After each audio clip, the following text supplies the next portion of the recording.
Hey everybody, it's Dab Girl Deb here, and I'm gonna give you a little tip. Some of you guys don't know, but my last job was an estimator for a recycling equipment company, and so I understand how different materials go through the screening process because I've seen every single international system for this company, and there's only 5 companies in the world that do this. But one's here in Eugene, and I saw all their systems because I worked in their sales side of estimates. So what you want to do is keep the same types of materials together and separate dissimilar types of materials. So don't put your lemons and limes in your beer bottle. Okay, please stop that. That's terrible for recycling.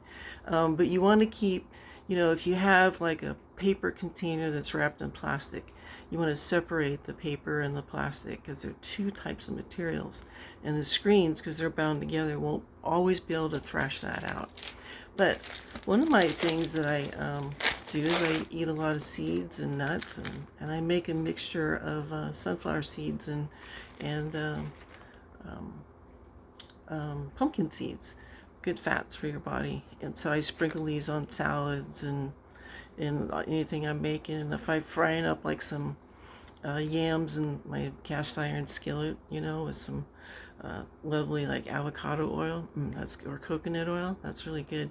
At the end, I'll throw on my mixture of seeds and nuts on there and roast them a little bit, and you just get a really nice little crunch. But we're going to talk about recycling today.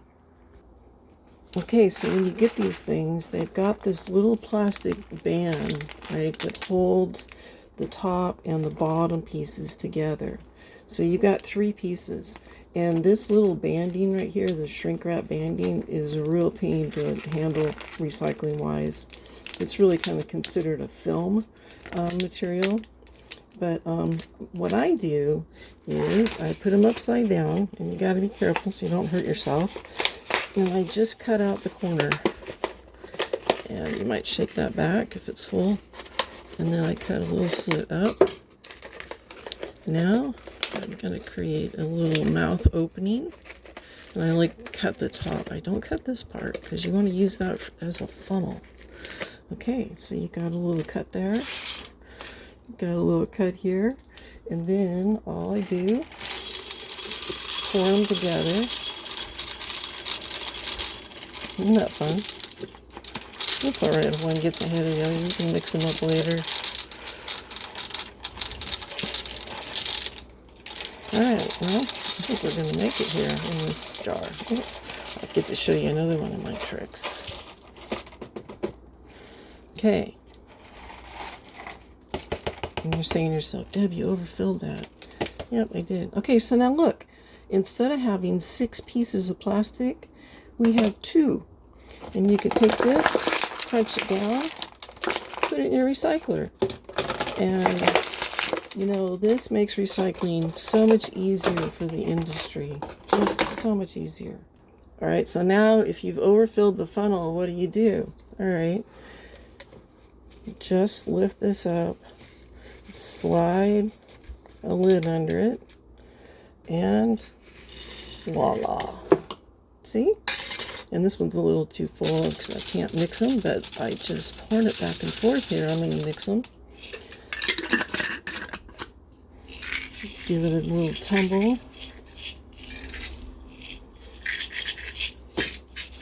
And as you use it, this mixes too, which is great. But these are so yummy. I mean, who doesn't want some of that sprinkled into their dinner? I sure do. And I'll pour off that. You can overfill a bit here when you're down because that funnel's going to take up a little space. There we go. Now I'll pop this in the freezer until that one is finished on the countertop.